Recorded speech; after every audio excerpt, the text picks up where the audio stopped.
नमो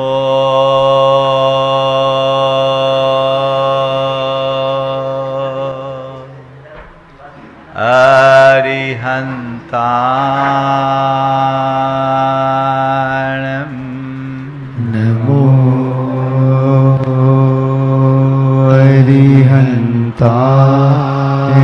अरिहन्ताणं नमो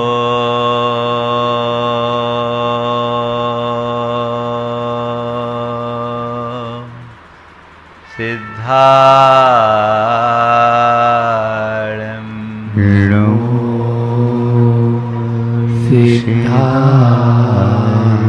नमो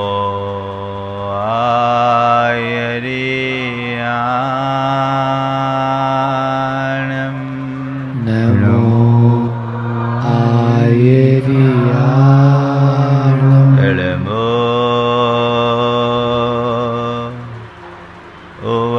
उवध्याय नमो उवध्याय नमो लोये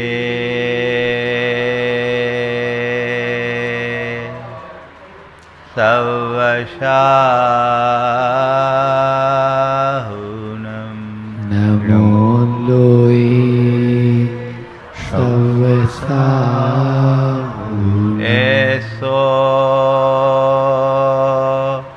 पंचणमोयारो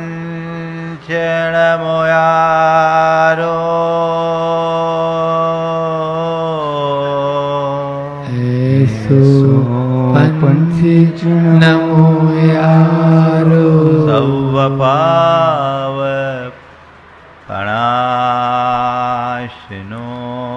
सवपावपणासिनो मंगलार्णं च सवेसिं मंगलार्णं च सवेसिं पढ़मं ओ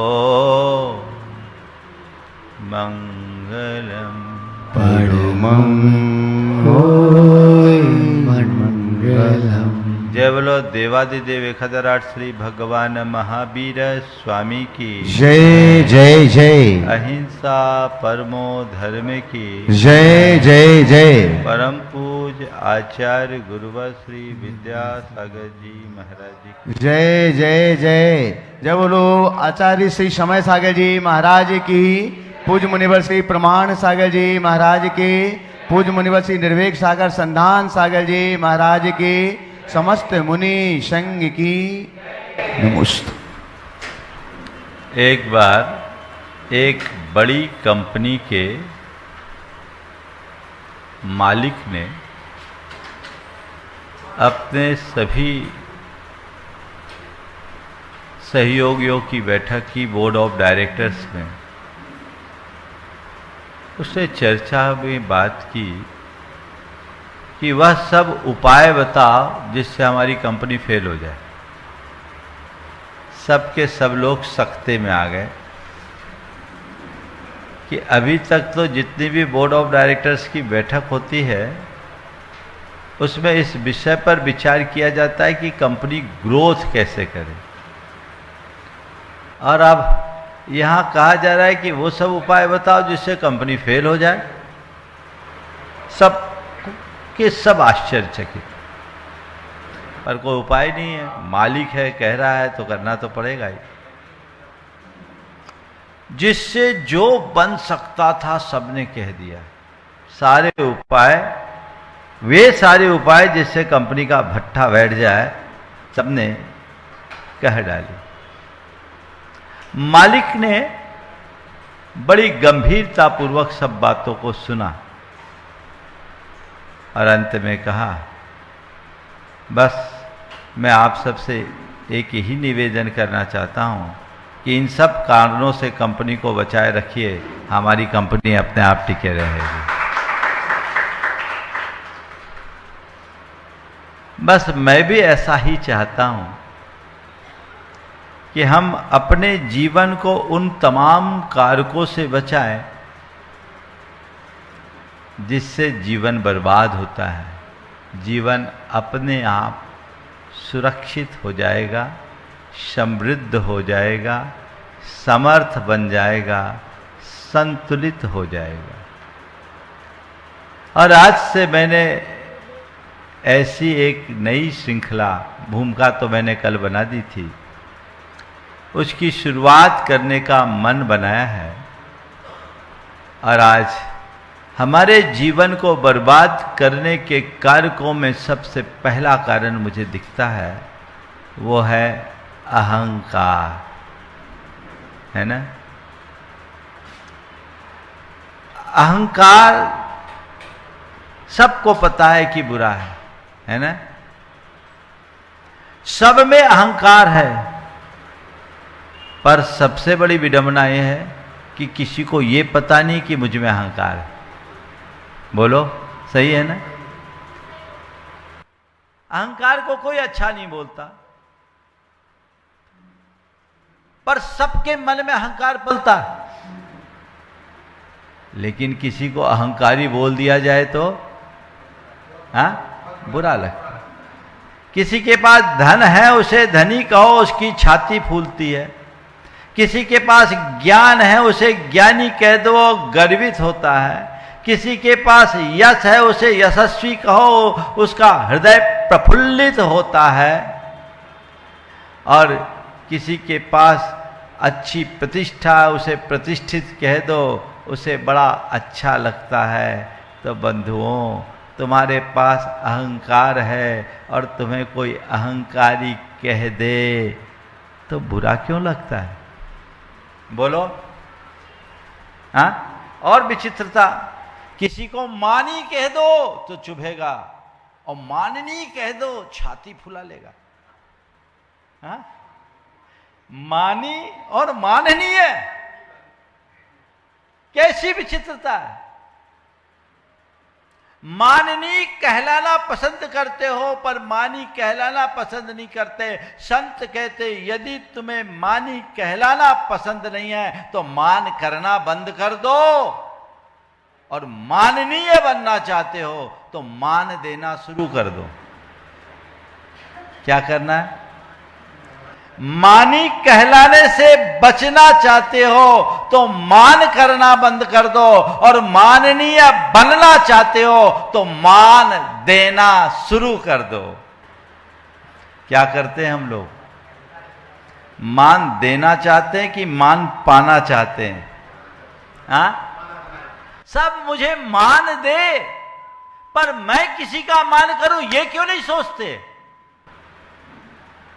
है ना। यही उल्टी चीजें। 4 बातें आज आप सबसे मैं करूंगा। अहंकार क्या है,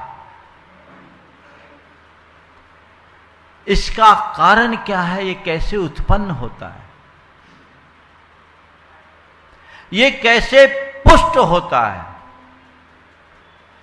और इसे कैसे नष्ट किया जा सके, है ना। अहंकार क्या है? आपने कभी सोचा? अहंकार और कुछ नहीं है, एक प्रकार का भ्रम है। अहम बहम की परिणति है। स्वरूप के विस्मरण से अहम पलता है। अहंकार क्या है? मैं कुछ हूं। क्या है? मैं कुछ हूं।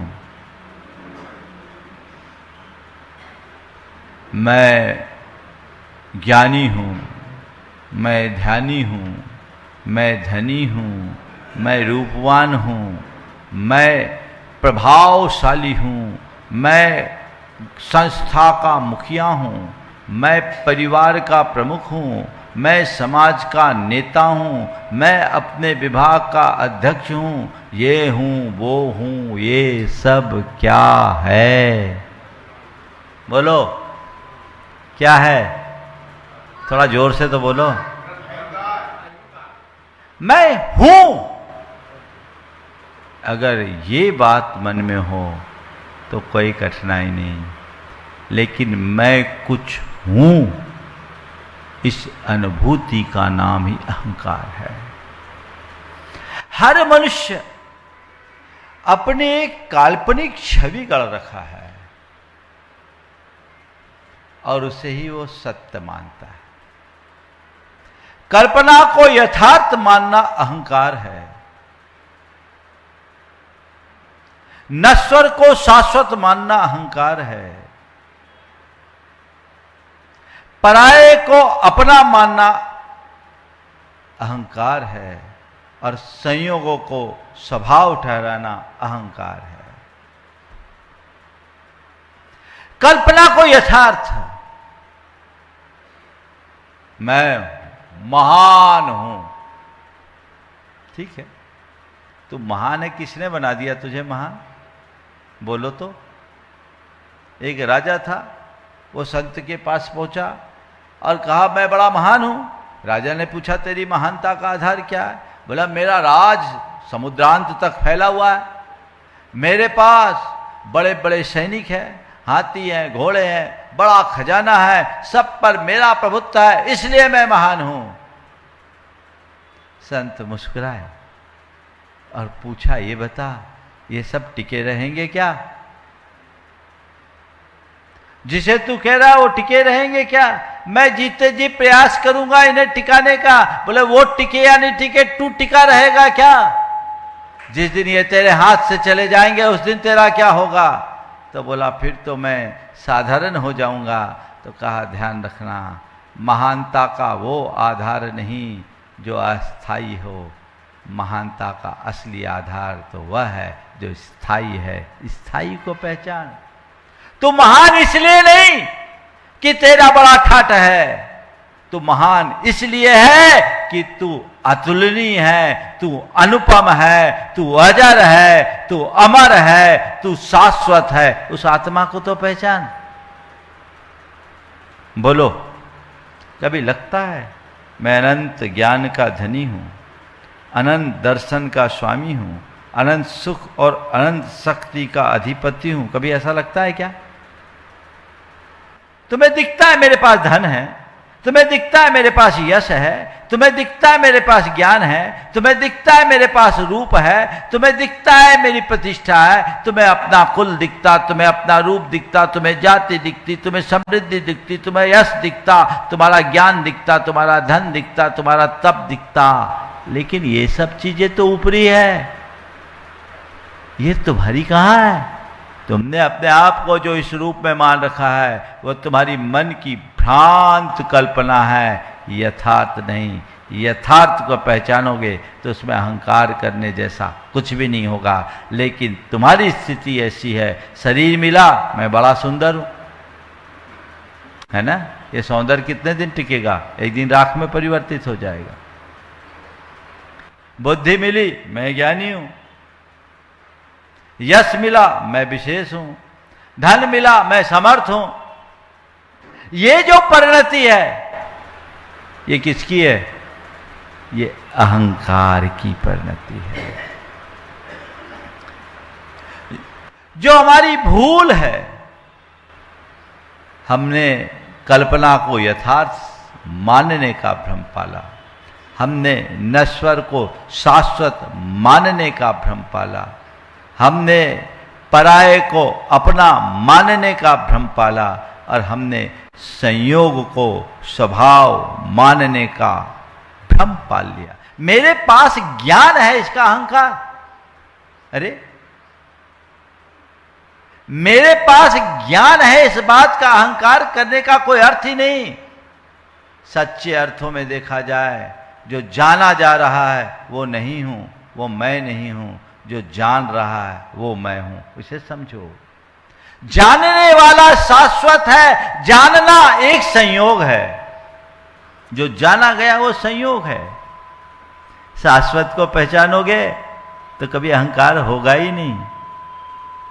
मुझे ज्ञान, इसका ज्ञान, उसका ज्ञान, इसका ज्ञान, उसका ज्ञान, जिस दिन तेरे से ऊंचा मिल जाएगा तो कहां रहेगा? कहते ऊंट जब पहाड़ के नीचे आता है तो उसे अपने औकात का पता लग जाता है, फिर तेरा ज्ञान कहां? तो मुझे ज्ञान है इसका अभिमान करने की जगह मैं ज्ञानी हूं इसकी पहचान कर, अहंकार खत्म हो जाएगा।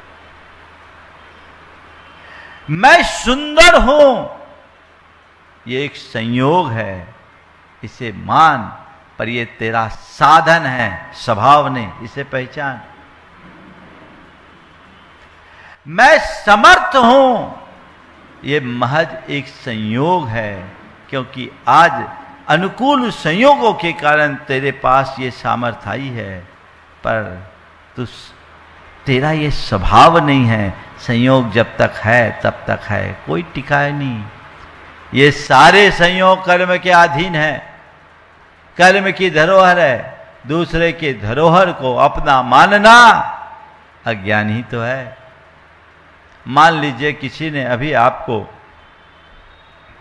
लाख रुपया दे दिया कि मुझे अभी कपड़े बदलने हैं, तुम संभालो, मेरा पर्स रखो, और लाख रुपया है, और वो व्यक्ति लाख रुपया लेके नाचने लगे कि मैं लखपति बन गया, तो उसको क्या कहेंगे? बोलो, हाँ क्या बोलेंगे?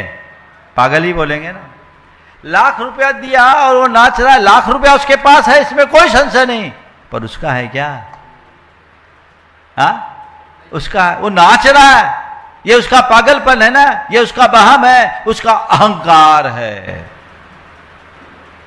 अहंकार की सबसे बड़ी विशेषता यह है कि वो सत्यता को पहचानने नहीं देता, वो भुलावे में जीता और भुलावे में ही रखना चाहता है। जो तुम्हारे पास है वो तुम्हारा है क्या? बोलो, किसका है? कर्मजन्य संयोग का है ना, फिर क्यों फूल रहे हो? ये तुम्हारे मन का अहंकार है। जब तक हम अपने स्वरूप का स्मरण नहीं करेंगे तब तक ऐसा अहंकार बना रहेगा। ये अहंकार की परिणति। इसका कारण क्या है? आत्मा की विस्मृति के कारण अहंकार होता है, और उसके कारण में आत्मा की विस्मृति, संयोगों का मोह, तुलनात्मक चिंतन और मान्यता या प्रशंसा पाने की ललक, लालसा, आत्मविस्मृति। आत्मा को पहचान लोगे, आत्मा की स्मृति हो जाएगी तो आत्म सत्ता की दृष्टि से सब समान है। वहां कोई विशेष है क्या? जो मैं हूं वही आप हो, वही तुम हो, वही सब है। अंतर क्या है? तत्वतः सब सामान्य है, लेकिन हमें सामान होने में कोई मजा नहीं आता। हमें मजा तब आता है जब कुछ विशेष लगता है।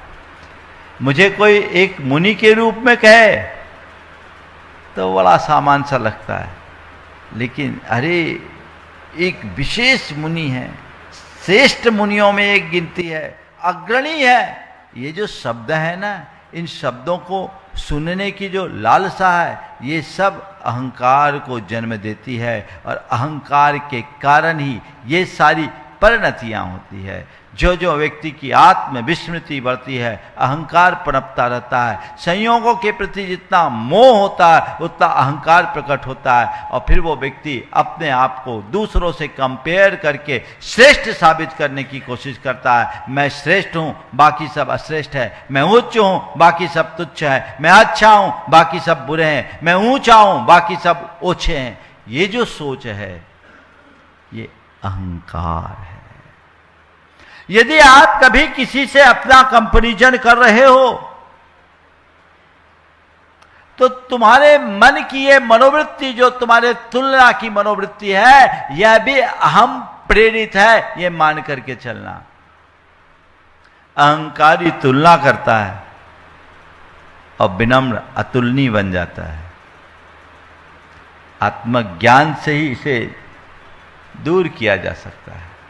और मान्यता, प्रशंसा पाने की लालसा, लोक में मेरी प्रतिष्ठा हो, लोक मेरी प्रशंसा करे, सर्वत्र मेरी जय जयकार हो, सब मेरा गुणगान करे, मैं सब में नंबर 1 रहूं, ये भाव है ना, ये कौन करा रहा है? हाँ, अहंकार करा रहा है। परिणाम क्या है? मैं इन्हीं कारणों से अहंकार होता, मैं के साथ मेरा जुड़ता, उसको हम पुष्ट करते जाते हैं। नतीजा क्या निकलता है? संबंधों में टकराव, आत्मा से अलगाव,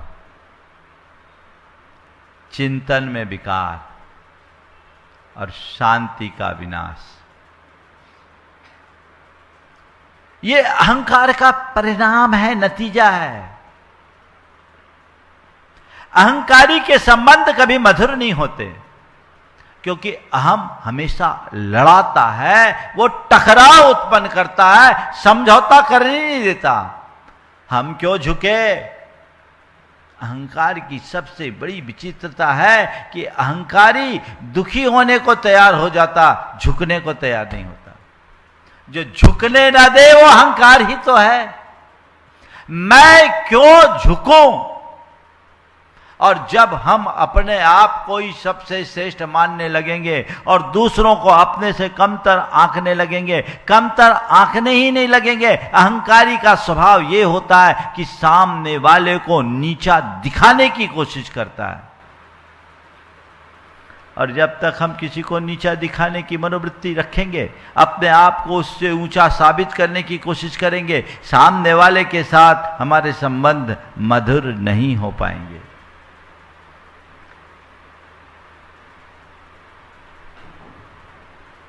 सुंदर सुंदर सुमनों और कोमल कलियों से लदी टहनियों ने तने से कहा, हम कितने सुंदर हैं। तने ने सहज भाव से कहा, हाँ बेटी, तुम सचमुच सुंदर। सुंदर सुंदर सुमनों और कोमल कलियों से लदी टहनियों ने तने से कहा, हम कितने सुंदर हैं। तने ने सहज भाव से कहा, हाँ बेटी, तुम सचमुच सुंदर हो। सौंदर्य का दर्प इससे तृप्त ना हो पाया। वह अपने सौंदर्य की अभिव्यक्ति तो चाहता है, पर सामने वाले की हीनता की स्वीकृति भी आवश्यक मानता है। और तुम कितने कुरूप हो जी, काला भूत सा रंग और खुरदरी खाल, छी। और तुम कितने कुरूप हो जी, काला भूत सा रंग और खुरदरी खाल, छी। प्रतिक्रिया कंठ तक उभर आई, फिर भी अपने आप को यथासंभव मसोसते हुए तने ने संयत स्वरों में कहा, हाँ बेटी, मुझ में सौंदर्य नहीं, तुम सचमुच सुंदर हो। हाँ बेटी, मुझ में सौंदर्य नहीं, तुम सचमुच सुंदर हो, पर तुम अपने जिस सौंदर्य पर इतना इतरा रही हो, प्रकृति ने उसका आधार रस का भंडार मुझे ही दिया है। हाँ बेटी, मुझ में सौंदर्य नहीं, तुम सचमुच सुंदर हो, पर तुम अपने जिस सौंदर्य पर इतना इतरा रही हो, प्रकृति ने उसके आधार रस का भंडार मुझे ही दिया है। यदि मैं तुम्हें अपना जूठन प्रदान न करूं, तो तुम्हारा सारा सौंदर्य पल भर में ही नष्ट हो जाए। पर यही तो मुगालता है, यही भ्रम है। ये भ्रम हमें सबसे अलग कर देता है।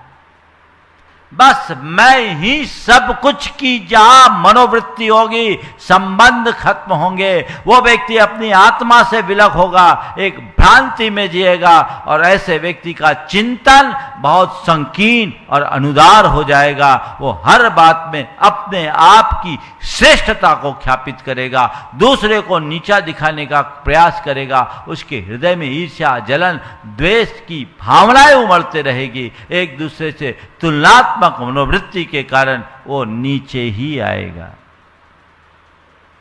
और फिर अहंकारी को कभी शांति नहीं मिलती है क्या? अहंकारी तो अशांत, विनम्र व्यक्ति को कभी कोई फर्क नहीं पड़ता, पर अहंकारी है वो अपने स्टेटस के चक्कर में मरा जाता है ना। तो ये स्थितियां हैं और लोग ऐसा करते रहते हैं। अब तो बच्चों में भी अहंकार होता है, बड़े इगोइस्ट होते हैं बच्चे, छोटे छोटे बच्चे भी। आप देख लो उनको, थोड़ा सा आप बोल दो बुरा लग जाता है, लगता है। ध्यान रखना, मान चाहना तो अहंकार है ही, अपने आप को अपमानित महसूस करना भी अहंकार है। मान चाहना तो अहंकार है ही, स्वयं को अपमानित महसूस करना भी अहंकार है। ये तुम्हारा अज्ञान है क्योंकि तुमने अभी अपने आप को जाना ही नहीं कि मैं मान और अपमान से परे हूं। उसे पहचान लो तो कहीं कठिनाई नहीं होगी। मुझे बात पूरी करनी है और कुछ अभ्यास भी कराना है, इसलिए आगे बढ़ रहा हूं कि ये संबंधों में खटास, आत्मा से अलगाव, चिंतन में विकार और शांति का विनाश, ये अहंकार का परिणाम है। हम इनसे अपने आप को बचाएंगे तो अपना जीवन बहुत आगे बढ़ जाएगा। चाहे एक सूखी हुई डाल थी पेड़ की, वो अपनी ऊंचाई पर बहुत अकड़ रही थी। उसने हवा से कहा, देखो मैं बहुत ऊंची हूँ, बहुत ऊंची हूँ। हवा ने कहा, कब तक ऊंची हो, कब तक ऊंची हो? देखो मैं ऊंची हूँ, ऊंची ही रहूँगी। थोड़ी देर बाद हवा का झोंका आया, वो शाख टूटी, नीचे गिर गई, क्योंकि वह जड़ से कट गई थी। जो जड़ से जुड़ा रहता है वो ऊपर चढ़ता है, और जो जड़ से अलग होता है वो उखड़ जाता है। ये सत्य व्यक्ति को समझना चाहिए, और विनम्रता जिसके जीवन में होती है वो इन सब चीज़ों से बच जाता है। अपने जीवन में हम अहंकार को समाप्त करना चाहते हैं तो हमें स्वीकृति की सादगी को अपनाना चाहिए। अपने जीवन में हमें 4 बातों को करने का प्रयास करना चाहिए। आत्मा को जानने का अभ्यास हम सतत करें। संयोगों को साधन माने, साधन नहीं, ये निमित्त है और मैं निमित्त मात्र हूँ। अपने मन में ये बात बिठाने की कोशिश करें और विनम्रता को अपने व्यवहार में लाएं। अपने जीवन का आदर्श विनम्रता को बनाएं और कृतज्ञता को अपना स्वभाव बनाएं। हर किसी के प्रति कृतज्ञ बनने का प्रयास करें। कोई भी कुछ भी बात कहे तो उसके प्रति अपनी ओर से कृतज्ञता ज्ञापित करें, आभार प्रकट करने की आदत डालें, धन्यवाद देने की आदत डालें, सामने वाले की श्रेष्ठता को स्वीकार करने की कोशिश करें। तो ये हमारे जीवन का बहुत ऊंचा आदर्श बन सकता है और हम अहंकार से अपने आप को मुक्त कर सकते हैं। भावना योग अहंकार जैसी वृत्ति से मुक्त करने का एक बहुत सहज माध्यम है। मैं समझता हूँ जितनी बातें मैंने बोली है वो तो आप सब जानते हैं। अहंकार के विषय में वक्तव्य देने की बात हो सकता है आप मुझसे ज़्यादा बोल दें, अच्छा बोल दें, लेकिन अब अहंकार से बाहर निकलने के लिए हमें क्या प्रैक्टिस करना है? 10 मिनट का समय है, हम उस प्रैक्टिस को अपनाएं और उसे अपने साथ जुड़े, उसे अपने जीवन का अंग बना ले। और एक पूरे दिन के लिए मैं एक अभ्यास भी आपको अलग से दूंगा, जो आज आप लोग इसे अपनाएंगे। कल से अपने साथ डायरी पेन लेकर के आइएगा, ताकि जो अभ्यास, जो दिन भर का वर्क आपको दिया जाए, ये प्रवचन एक प्रकार का वर्कशॉप है जो आपके जीवन में बड़ा बदलाव लाए। जो लोग घरों में भी बैठ रहे हैं वो बाकायदा नोट करेंगे तो उनमें बड़ा परिवर्तन आएगा। चलिए बैठें और हम अब भावना योग के माध्यम से इस अहंकार की मुक्ति का रास्ता ले चल रहे हैं। थोड़ा आगे तक चलेगा, इसे पूरा करना, ठीक है? ओम। सहज शांत बैठ जाएं, श्वास लें और छोड़ें, आने दे और जाने दे। मन को प्रसन्नता से भर ले और ये भावना भाए कि मैं भावना योग में उतर रहा हूँ, आत्मा में डूबने के लिए, अहंकार के विसर्जन के लिए, अपनी आत्मा को पहचानने के लिए, अहंकार से मुक्ति पाने के लिए प्रभु और गुरु को याद करें, प्रभु चरणों में अपना नमन बंदन अर्पित करें और हे प्रभु, आपके चरणों में कोटि कोटि बंदन, कोटि कोटि आभार, कोटि कोटि आभार। हे प्रभु, हे प्रभु, आपकी कृपा से आपकी कृपा से मुझे जीवन का यह नया दिन मिला। मुझे जीवन का यह नया दिन मिला। मुझे ऐसी शक्ति दे मुझे ऐसी शक्ति दे कि आज के इस दिन को आज इस दिन को अच्छा दिन बना सकूं। अच्छा दिन बना सकूं। हे प्रभु, हे प्रभु, मैं विनम्र रहूं, विनम्रता को अपना आदर्श बनाऊं, विनम्रता को अपना आदर्श बनाऊं। आत्मा की पहचान कर आत्मा की पहचान कर सबकी समानता का एहसास करूं। सबकी समानता का एहसास करूं। मैं सहज रहूं, मैं सहज रहूं। मैं सहज रहूं, मैं सहज रहूं। मैं नम्र बनूं, मैं नम्र बनूं। मैं नम्र बनूं, मैं नम्र बनूं। मैं कद्र करूं, कद्र करूं। मैं कद्र करूं, मैं कद्र करूं। मैं भद्र बनूं, मैं भद्र बनूं। मैं भद्र बनूं। हे प्रभु, मुझ में विनम्रता हो, मुझ में विनम्रता हो, मुझ में सहजता हो, मुझ में सहजता हो, मुझमें सहजता हो। मुझ में सरलता हो, मुझमें सरलता हो। मुझ में सरलता हो, मुझमें सरलता हो। मुझ में भद्रता हो, मुझमें भद्रता हो। मुझ में भद्रता हो। मुझमें भद्रता हो। हे प्रभु, हे प्रभु, अपने अभिमान के वशीभूत होकर अपने अभिमान के वशीभूत होकर मैंने न जाने कितनी बार इतनी बार अपने आप को अपने आप को अभिमान से भरा, अभिमान से भरा, औरों का अपमान किया, औरों का अपमान किया, उन्हें दुर्वचन कहे, उन्हें दुर्वचन कहे, उन्हें नीचा दिखाने का प्रयास किया, नीचा दिखाने का प्रयास किया, खुद को अपमानित महसूस किया, उनको अपमानित महसूस किया, स्वयं की गलती को अनदेखा कर उनकी गलती को अनदेखा कर सामने वाले पर दोषारोपण किया, दूसरों को अपने से हीन समझा,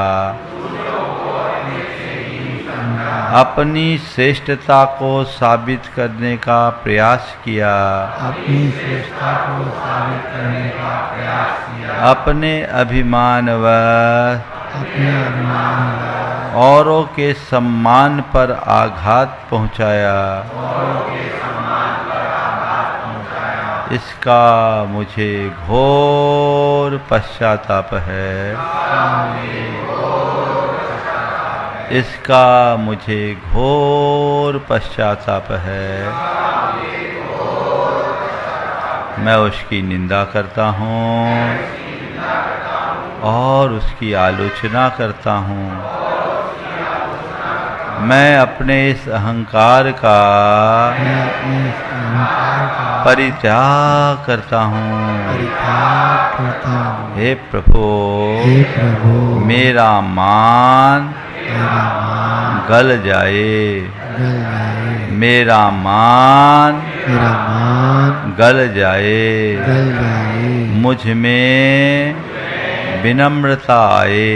विनम्रता आए। हे प्रभु, हे प्रभु, मेरे इस दुर्व्यवहार से मेरे इस दुर्व्यवहार से जिस किसी का भी दिल दुखा हो, जिस किसी का भी दिल दुखा हो, कष्ट पहुँचा हो, कष्ट पहुंचा हो, उन सभी से मैं हृदय से क्षमा मांगता हूँ। मैं हृदय से क्षमा अपनी ओर से उन्हें क्षमा करता हूँ। अपनी ओर से उन्हें क्षमा कर। वे भी मुझे क्षमा करे, वे भी मुझे क्षमा करें। वे भी मुझे क्षमा करे। वे भी मुझे क्षमा करें। मैं सभी से क्षमा प्रार्थी हूँ।